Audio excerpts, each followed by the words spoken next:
Hello बच्चों, आपका स्वागत है आज के वीडियो में। आज हम क्लास 10th के हिस्ट्री के चैप्टर नंबर 1 के ऑब्जेक्टिव क्वेश्चन करने वाले हैं। आज के वीडियो में चैप्टर नंबर 1 से कुल 50 क्वेश्चन को आज करेंगे और देखेंगे कि जो चैप्टर नंबर 1 है उसमें से किस प्रकार के महत्वपूर्ण क्वेश्चन हमारे एग्जाम में आते हैं। इसमें जो संकलित क्वेश्चन है पिछले वर्ष में आए हुए क्वेश्चन भी है और जो इम्पोर्टेंट क्वेश्चन है उसे भी संकलित किया गया है। तो चलिए आज के वीडियो को शुरू करते हैं और देखते हैं पहला वीडियो का आंसर क्या होता है। तो आज का पहला वीडियो है कि यूरोप का मरीज किसे कहा जाता था। जो यूरोप महादेश देश है, यूरोप महाद्वीप के किस देश को यूरोप का मरीज कहा जाता था। इसका सही उत्तर हो जाएगा ऑप्शन नंबर ए, तुर्की को यूरोप का मरीज कहा जाता था। 2 नंबर क्वेश्चन है, इसमें पूछा गया है कि यंग यूरोप का संस्थापक कौन था। जो यंग यूरोप नामक एक संगठन था उसकी स्थापना किसने किया था। Mazzini, Garibaldi, Victor Emmanuel, Mussolini. तो यंग यूरोप का जो स्थापना था इसकी स्थापना किया था मेजनी ने। तो इसका सही उत्तर हो जाएगा ऑप्शन नंबर ए। 3 नंबर क्वेश्चन है, इसमें पूछा गया है कि यूरोपीय सभ्यता का पालना किस देश को कहा जाता है। यूरोपीय सभ्यता का पालना किस देश को कहा जाता है। यहाँ पालना शब्द है, तो ये जो सभ्यता है सभ्यता का पालना किस देश को कहा जाता है। इटली, रोम, स्पेन, यूनान। तो जो इसका सही उत्तर हो जाएगा यूनान। यूनान को यूरोपीय सभ्यता का पालना कहा जाता है। पालना इसलिए कहा जाता है कि जो प्राचीन सभ्यताएं थी, प्राचीन सभ्यताओं का उदय यूनान से ही माना जाता है, इसलिए इसे यूरोपीय सभ्यता का पालना के रूप में जाना जाता है। तो 3 का सही उत्तर हो जाएगा ऑप्शन नंबर डी। अगला क्वेश्चन है क्वेश्चन नंबर 4, इसमें पूछा गया है कि इटली के एकीकरण का मसीहा कहा जाता है। इटली के एकीकरण का मसीहा किसे कहा जाता है। Napoleon Bonaparte, Mazzini, काबूर, Garibaldi. तो इटली के एकीकरण का मसीहा किसे कहा जाता है। तो मेजनी को इटली के एकीकरण का मसीहा कहा जाता है। मसीहा कहने का मतलब है कि जो इटली का एकीकरण था, इटली के एकीकरण में महत्वपूर्ण योगदान दिया था, उसी प्रकार से इसे मसीहा कहा जाने लगा। अगला क्वेश्चन है क्वेश्चन नंबर 5, इसमें पूछा है कि यूरोपीय राष्ट्रवाद से प्रभावित होकर किस भारतीय शासक जैकोबिन क्लब की स्थापना की। हैदर अली, टीपू सुल्तान, सफदरजंग या शिवाजी। तो जो यूरोपीय राष्ट्रवाद था उससे प्रभावित होकर भारत में एक शासक था जिसने जैकोबिन क्लब की स्थापना की, वो कोई और नहीं बल्कि टीपू सुल्तान था। इसे भारत में मिसाइल की शुरुआत इसी के द्वारा माना जाता है। तो इसका सही उत्तर हो जाएगा 5 का ऑप्शन नंबर बी। 6 नंबर क्वेश्चन है, इसमें पूछा है कि फ्रांस की क्रांति का प्रमुख कारण था। तो फ्रांस के क्रांति का प्रमुख कारण क्या था। प्रजातंत्र शासन, निरंकुश शासन, गिरफ्तारी पत्र, मनसबदारी प्रथा। फ्रांस की क्रांति का जो प्रमुख कारण था वह निरंकुश शासन था।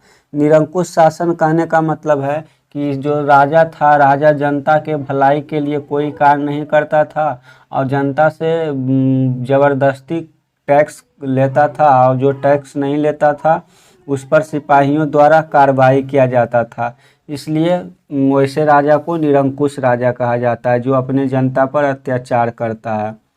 7 नंबर क्वेश्चन है, इसमें पूछा गया है कि मेजनी का संबंध किस संगठन से था। लाल सेना, कार्बोनरी, फिलिप हेटारिया, डायट। तो जो मेजनी था, मेजनी का संबंध था कार्बोनरी संस्था से। अगला क्वेश्चन है क्वेश्चन नंबर 8, इसमें पूछा गया है कि फ्रांस में किस शासक वंश की स्थापना वियना कांग्रेस के द्वारा की गई थी। हैब्सबर्ग, औलिया वंश, बूढ़े वंश, जारशाही। तो 8 नंबर का सही उत्तर हो जाएगा 8 का सही उत्तर हो जाएगा ऑप्शन नंबर सी, बुर्बो वंश। ये बूढ़े नहीं होगा, ये बुर्बो वंश हो जाएगा इसका सही आंसर। बुर्बो वंश। प्रिंटिंग में थोड़ा टाइपिंग में गलती हो गया, इसका सही उत्तर हो जाएगा बुर्बो वंश। इसे सुधार लीजिएगा। अगला क्वेश्चन है क्वेश्चन नंबर 9। इसमें पूछा गया है कि किसने अपनी कूटनीतिक की बल पर इटली की समस्या को संपूर्ण यूरोप की समस्या बना दिया। किसने अपनी कूटनीति के बल पर इटली की समस्या को संपूर्ण यूरोप की समस्या बना दिया? Count Cavour, Garibaldi, Mazzini, Victor Emmanuel. तो 9 का सही उत्तर हो जाएगा option number A, Count Cavour. Count Cavour जो था एक कूटनीतिज्ञ था जो इटली की समस्या को पूरे यूरोप की समस्या बताकर इटली का एकीकरण कर दिया। 10 नंबर क्वेश्चन है। इसमें पूछा है कि विलियम प्रथम कहाँ का शासक था? विलियम प्रथम कहाँ का शासक था? इटली, पर्सा, ऑस्ट्रिया, यूनान। तो विलियम प्रथम कहाँ का शासक था? वह इटली का शासक नहीं था। वह कहाँ का शासक था? वह शासक था पर्सा का। तो विलियम प्रथम कहाँ का शासक था? पर्सा का शासक था। इसका सही उत्तर हो जाएगा ऑप्शन नंबर बी, पर्सा। क्वेश्चन नंबर 11 है। इसमें पूछा गया है कि जाल्वे राइन की स्थापना किस राज्य ने की? जाल्वे राइन की स्थापना किस राज्य ने की? पर्सा ने, ऑस्ट्रिया ने, सर्डिनिया ने, नेपल्स ने। तो जाल्वे राइन संस्था की स्थापना पर्सा ने किया था। इसका सही उत्तर हो जाएगा ऑप्शन नंबर ए। अगला क्वेश्चन है क्वेश्चन नंबर 12। इसमें पूछा गया है कि हंगरी की भाषा क्या थी? जो हंगरी एक देश है, तो हंगरी देश की भाषा क्या थी? इतालवी, मैग्यार, पोलिश या फ्रेंच। तो इसका सही उत्तर हो जाएगा 12 का option number B, Magyar. Hungary की भाषा मैग्यार थी। क्वेश्चन नंबर 13 है। इसमें पूछा गया है कि यंग इटली का संस्थापक कौन था? यंग इटली नामक संस्था का संस्थापक कौन था? Cavour, Garibaldi, Mazzini, Mussolini. तो 13 का सही उत्तर हो जाएगा option number C, Mazzini. Mazzini ने 2 संस्थाओं की स्थापना किया था, यंग इटली और यंग यूरोप का। अगला क्वेश्चन है क्वेश्चन नंबर 14। इसमें पूछा गया है कि 19वीं शताब्दी में यूरोप में राष्ट्रवाद के विकास का क्या परिणाम हुआ? 19वीं शताब्दी में यूरोप में राष्ट्रवाद के विकास का क्या परिणाम हुआ? साम्राज्यवाद का विकास, उपनिवेशवाद का विकास, निरंकुश राज्यों की स्थापना, राष्ट्रीय राज्यों की स्थापना। तो 14 का सही उत्तर हो जाएगा ऑप्शन नंबर डी, राष्ट्रीय राज्यों की स्थापना हुआ। क्वेश्चन नंबर 15 है। इसमें पूछा गया है कि नेपोलियन संहिता किस वर्ष लागू हुई थी?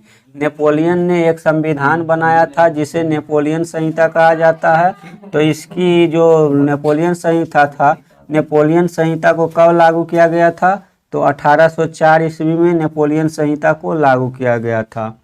16 नंबर क्वेश्चन है। इसमें पूछा है कि वियना सम्मेलन का अध्यक्ष कौन था? वियना सम्मेलन का अध्यक्ष कौन था? नेपोलियन बोनापार्ट, लुई 18वां, चार्ल्स दसम या मेटरनिख। तो वियना सम्मेलन का जो अध्यक्ष था वो अध्यक्ष था मेटरनिख था। मेटरनिख इसका सही उत्तर हो जाएगा। अगला क्वेश्चन है क्वेश्चन नंबर 17।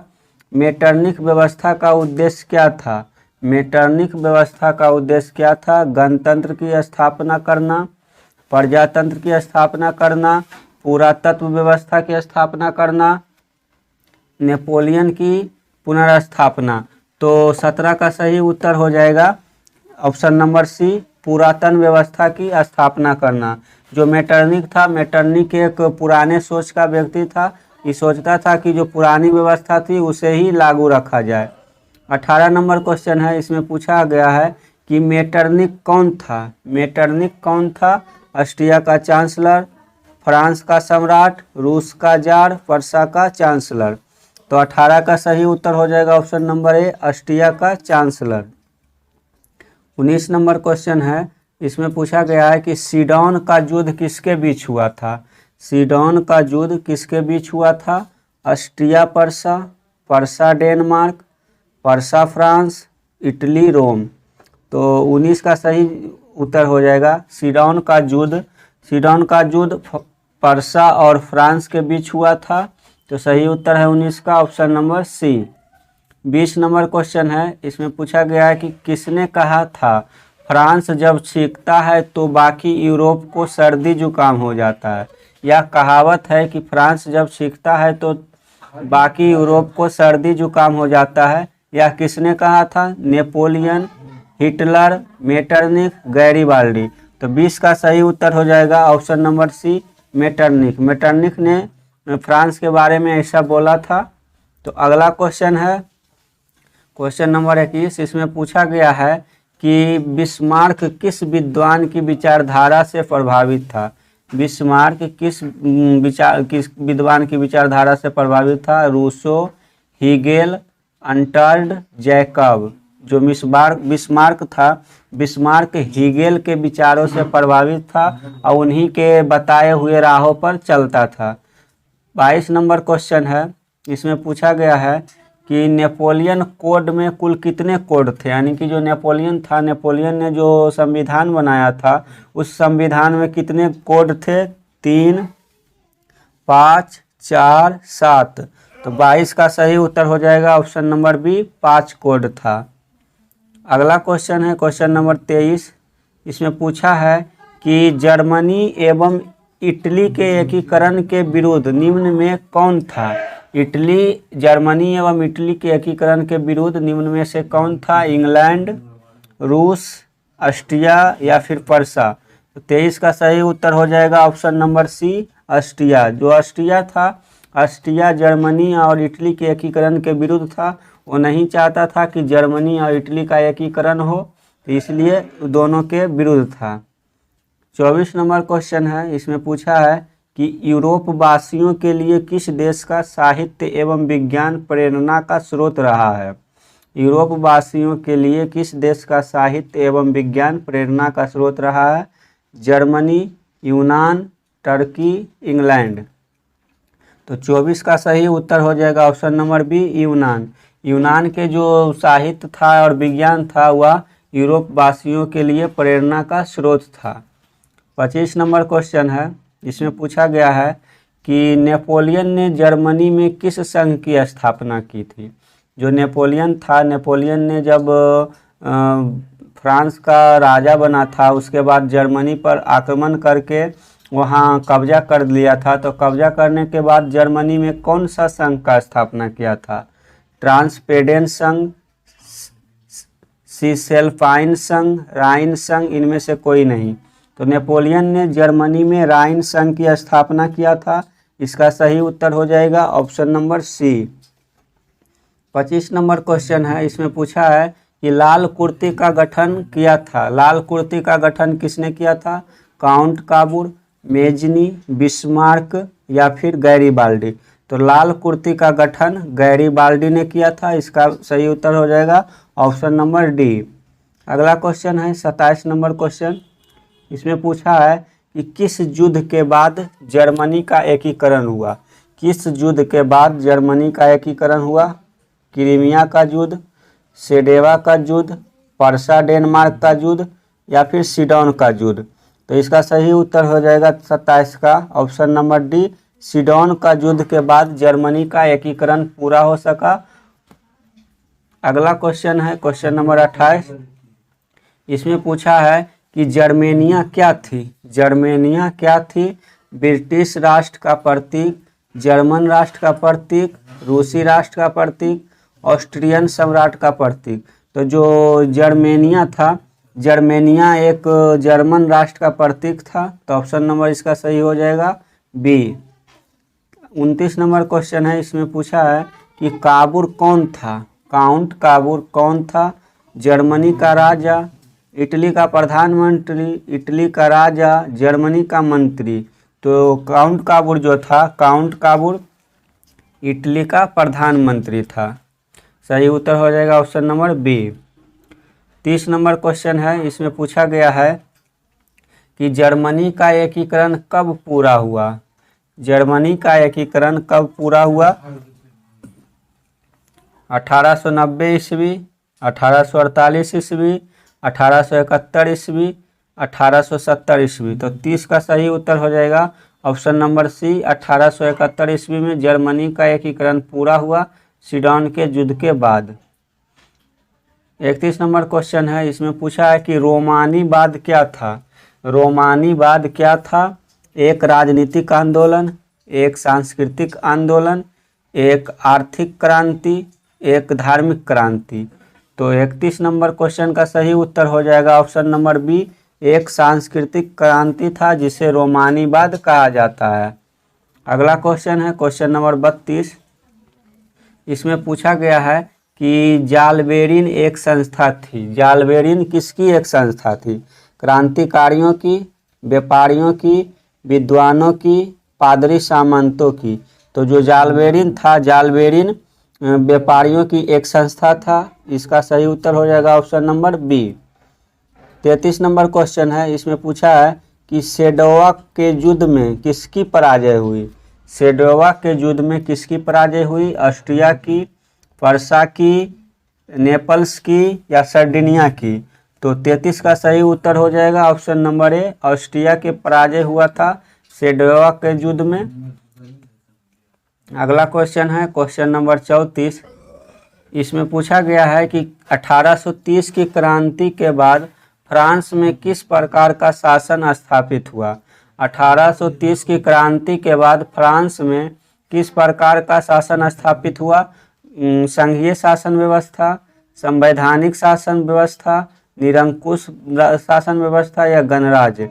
तो 34 का सही उत्तर हो जाएगा ऑप्शन नंबर बी, संवैधानिक राजतंत्र। अगला क्वेश्चन है क्वेश्चन नंबर 35। इसमें पूछा गया है कि इटली एवं जर्मनी वर्तमान में किस महादेश के अंतर्गत आता है। इटली और जर्मनी किस महादेश के अंतर्गत आता है? उत्तरी अमेरिका, दक्षिणी अमेरिका, यूरोप, पश्चिम एशिया। ये सब तो सबको पता होगा कि कौन महादेश में। तो इसका सही उत्तर हो जाएगा ऑप्शन नंबर सी, यूरोप में। 36 नंबर क्वेश्चन है कि एक्ट ऑफ यूनियन किस वर्ष प्रारंभ हुआ। एक्ट ऑफ यूनियन किस वर्ष पारित हुआ? तो इसका सही उत्तर हो जाएगा 36 का ऑप्शन नंबर बी, 1707 ईस्वी में एक्ट ऑफ यूनियन पारित हो गया था। 37 नंबर क्वेश्चन है, इसमें पूछा गया है कि मारियान किस देश के राष्ट्रवाद का प्रतीक था। मारियान किस देश के राष्ट्रवाद का प्रतीक था? फ्रांस, जर्मनी, इटली, रूस। तो 37 का सही उत्तर हो जाएगा, 37 का सही उत्तर ऑप्शन नंबर ए, फ्रांस का प्रतीक था। 38 नंबर क्वेश्चन है, इसमें पूछा है कि यूनान के स्वतंत्रता संग्राम में किसकी पराजय हुई। यूनान के स्वतंत्रता संग्राम में किसकी पराजय हुई? यूनान की, तुर्की की, रूस की या फ्रांस की। तो 38 का सही उत्तर हो जाएगा ऑप्शन नंबर बी, तुर्की का पराजय हुआ था यूनान की स्वतंत्रता संग्राम में। 39 का सही उत्तर हो जाएगा 39 नंबर क्वेश्चन है कि फ्रेंड्स ऑफ इटली नामक संस्था का गठन किसने किया था। तो जियोवार्टी ने, चार्ल्स एल्बर्ट ने, विक्टर इमैनुअल ने, मेजनी ने। तो 39 का सही उत्तर हो जाएगा इसका ऑप्शन नंबर डी, मेजनी ने फ्रेंड्स ऑफ इटली की स्थापना किया था, यानी कि यंग इटली की स्थापना किया था। 40 नंबर क्वेश्चन है, इसमें पूछा है कि बिस्मार्क क्या था, यानी कि बिस्मार्क क्या था? कवि था, नाटककार था, संगीतज्ञ था या कूटनीतिज्ञ था।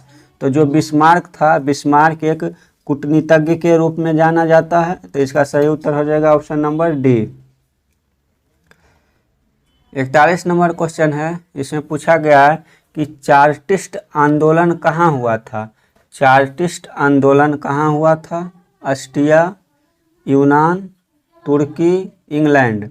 तो जो चार्टिस्ट आंदोलन था, चार्टिस्ट आंदोलन इंग्लैंड में हुआ था। तो इसका सही उत्तर हो जाएगा ऑप्शन नंबर डी। अगला क्वेश्चन है क्वेश्चन नंबर 42। इसमें पूछा है कि सन 1870 में फ्रांस और पर्सा के बीच युद्ध कहाँ हुआ था। सन 1870 में फ्रांस और पर्सा के बीच युद्ध कहाँ हुआ था?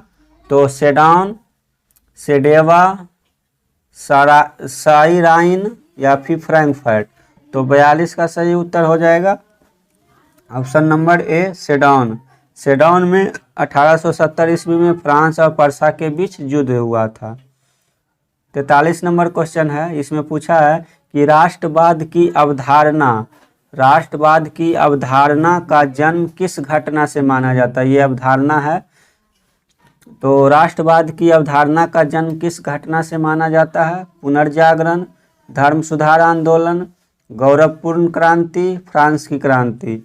तो 43 का सही उत्तर हो जाएगा ऑप्शन नंबर ए, पुनर्जागरण के बाद राष्ट्रवाद की अवधारणा का जन्म माना जाता है।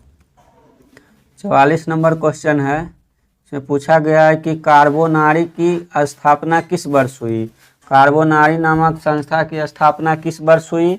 1810, 1815, 1830, 1848। 44 का सही उत्तर हो जाएगा ऑप्शन नंबर ए, 1810 ईस्वी। 45 नंबर क्वेश्चन है, इसमें पूछा गया है कि किस संधि द्वारा जर्मनी का एकीकरण पूरा हुआ। किस संधि द्वारा जर्मनी का एकीकरण पूरा हुआ। डेनमार्क की संधि, गैस्टिन की संधि, प्राग की संधि या फ्रैंकफर्ट की संधि। तो 45 नंबर क्वेश्चन का सही उत्तर हो जाएगा ऑप्शन नंबर डी, फ्रैंकफर्ट की संधि के बाद जर्मनी का एकीकरण पूरा हुआ था। 46 नंबर क्वेश्चन है, इसमें पूछा है कि सेल्सबिग और होस्टिन का संबंध किस देश के एकीकरण से है। सेल्सबिग और हेल्स्टीन का संबंध किस देश के एकीकरण से है। जो यहाँ बीच में अर्थी सही नहीं होगा, गलत है। तो किस देश से है इसका एकीकरण। इटली के एकीकरण, जर्मनी के एकीकरण, यूनान के एकीकरण, अमेरिका के एकीकरण। तो 46 का सही उत्तर हो जाएगा ऑप्शन नंबर बी, जर्मनी के एकीकरण से इसका संबंध है। 47 नंबर क्वेश्चन है, 47 नंबर क्वेश्चन में पूछा गया है,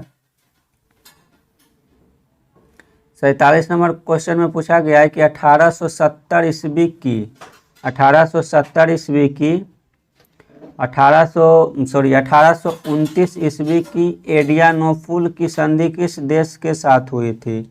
1829 ईस्वी की एडियानोफुल की संधि किस देश के साथ हुई थी। रूस, यूनान, ब्रिटेन या पोलैंड। तो 47 का सही उत्तर हो जाएगा ऑप्शन नंबर ए, रूस के साथ। 48 नंबर क्वेश्चन है, इसमें पूछा है कि जर्मन राइन राज्य का निर्माण किसने किया था। जर्मन राइन राज्य का निर्माण किसने किया था। लुई 18वां, नेपोलियन बोनापार्ट, नेपोलियन तृतीय, बिस्मार्क। तो 48 का सही उत्तर हो जाएगा option number B, Napoleon Bonaparte. 49 नंबर क्वेश्चन है कि गैरीबाल्डी पेशे से क्या था। तो गैरीबाल्डी पेशे से क्या था। सिपाही, किसान, जमींदार, नाविक। तो 49 नंबर क्वेश्चन का सही उत्तर हो जाएगा ऑप्शन नंबर डी, यह पेशे से एक नाविक था। 50 नंबर क्वेश्चन है, आज के सीरीज का अंतिम क्वेश्चन, कि फ्रैंकफर्ट की संधि पर हस्ताक्षर कब हुई थी। फ्रैंकफर्ट की संधि पर हस्ताक्षर कब हुई थी। 1863 में, 1864 में, 1871 में या 1872 में। तो 50 का सही उत्तर हो जाएगा ऑप्शन नंबर सी, 1871 ईस्वी में। तो आज के वीडियो के जितने भी क्वेश्चन थे, 50 क्वेश्चन समाप्त हुए। तो हम आशा करते हैं कि आप इसे पूरी तरह से देख लिए होंगे। जो वीडियो आज दिए हैं उसे देखकर आप समझ लिए होंगे कि किस प्रकार से क्वेश्चन बोर्ड एग्जाम में आता है। तो इसी प्रकार से हमारे साथ जुड़े रहिए। हम आपके लिए हर सब्जेक्ट के टॉपिक वाइज MCQ ला रहे हैं और प्रत्येक जो सब्जेक्ट है सभी का हम पूरा MCQ आपके लिए प्रोवाइड कर रहे हैं। तो जुड़े रहिए। अगर आप हमारे चैनल पर नए हैं तो चैनल को सब्सक्राइब कीजिए और अगर आपको वीडियो अच्छा लगा हो तो लाइक कीजिए। आज के वीडियो में इतना ही। धन्यवाद। मिलते हैं फिर एक नए वीडियो के साथ। जब तक के लिए